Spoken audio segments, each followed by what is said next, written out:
What's up everybody, it's Shane here at Waiting to be Seen, and I want to welcome you to the second video for 2020. Today I'm going to be sharing 5 tips. That's just the kind of stuff that's going to make your videos pop that little bit more, you know? Things that are really useful for beginning creatives in particular. So if you think that's something that might be of interest to you, you're going to want to stick around. This is how we do it. Hey everybody, I am so thrilled that you are here today, and I'm excited to be able to share with you 5 tips to help you as a beginner creative if that's where you're at. These aren't in any particular order, they're all important. These are not 5 top tips in numerical order, they're just 5 tips that I think are really important and certainly would be at the top of most people's lists, whether it's a 5 list, top 10 list, top 20 list, top 100 list, whatever. They're going to be up near the top. So let's kick off. Tip number 1 is you're going to want to use plenty of light. Our eyes are amazing and can see almost in the dark. I've heard it said that at 50 kilometers away, we can see a single candle at dusk when the conditions are kind of clear. Our eyes are so attuned to seeing little flickers of light, and cameras obviously are trying to replicate that, but just they don't have that capacity. They don't have that inbuilt technology that our eyes do. Professionals all around the world use lighting to create what they want the camera to see. And so if you're just kicking off, if you're just beginning, you're going to want to start to learn how to manipulate light. In this instance, I'm using 3 sources of light. I've got a key light on top of the camera. I've got a little bit of light that's coming in through the window, even though it's getting a little bit darker now. And then I have a bit of fill light from above with a different light source. And so using these 3 lights, I'm just trying to create a bit of a filled effect. So I'm standing out against the backdrop a little bit. Speaking of the background, that is actually tip number 2. We need to consider our background. So today I have decided to go with a really simple black background. In using that, I'm using a shirt that's got a pop of color against that background. So I'm not kind of blending into the background. If I was wearing a black shirt on a black background, it wouldn't look particularly good. We need to consider our backgrounds. Sometimes you might want to have some motion in the background, like you might be in a city scene. If there's lots of motion walking behind you doing these ones, that could get really distracting. So you just need to consider the background. That's all I'm saying for tip number 2. If you're going to have a light background, then maybe have some darker clothes. If you're going to have a busy background, then maybe you want to be moving in with that.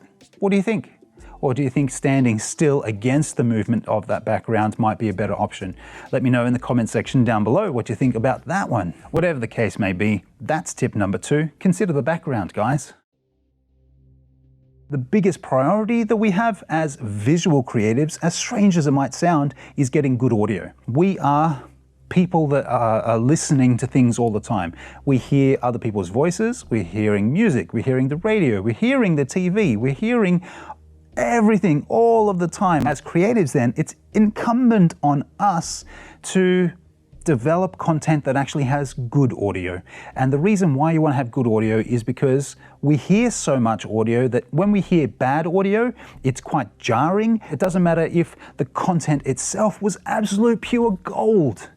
If the audio is not good, people aren't going to stick around in most cases. Sometimes you'll have the die-hard fans that will stick it out, but for the average Joe, they're going to switch you off and you've lost them. And potentially you will have lost them for good. Having good audio ought to be our biggest priority, and there's a lot of ways to do that. I've talked about some of the ways to do that in a video before. I was down on Sydney Harbour on a really bad, blustery, windy day, and I talked through 3 different options of audio, and you know, maybe you can check that out later on if you'd like to. It's us. We need to take responsibility for the audio, not just the vision. Because look, people will forgive bad vision to a degree.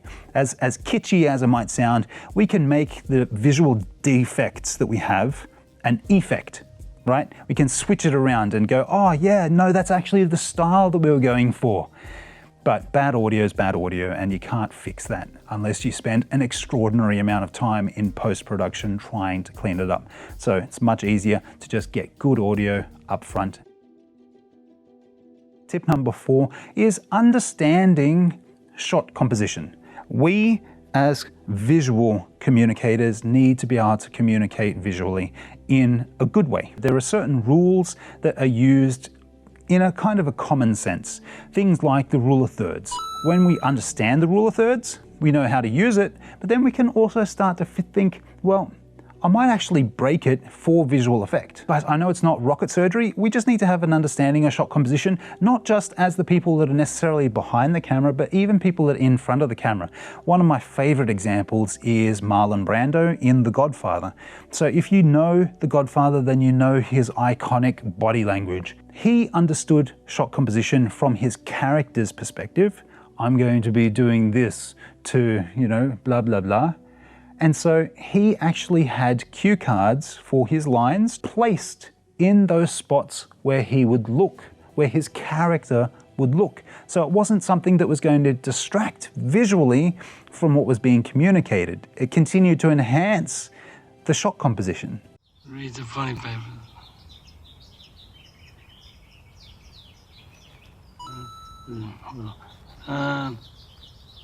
I want you to arrange to have a telephone man.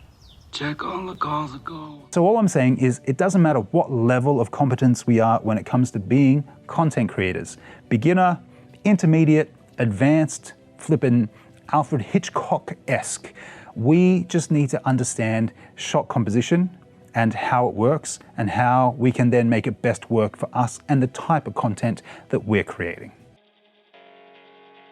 You might be jumping up and down on the other side of the screen going, but Shane, I don't want to pay for Adobe's subscription service, man. They suck. That's not actually what I'm talking about. I'm not actually talking about paid or not paid software. I'm talking about investing in editing. Guys, you just need to learn how to invest in yourself. The only way that you're going to get better as an editor is to do more and more work and try and do some varied work. And learn from different people. I'm not going to list them off for you. You can go searching for yourself. My point is that you should be checking these people out and then figuring out what makes you you, how you edit, and the tips and the tricks that will make you a better editor. Whether you're somebody that's using paid products like Final Cut Pro or Premiere Pro or DaVinci Resolve, or free products like DaVinci Resolve Lite or Filmora. There is a steep learning curve, and the only way that you're going to get through it, man, is to just invest in yourself. And that is my top 5 tips. Audio, important.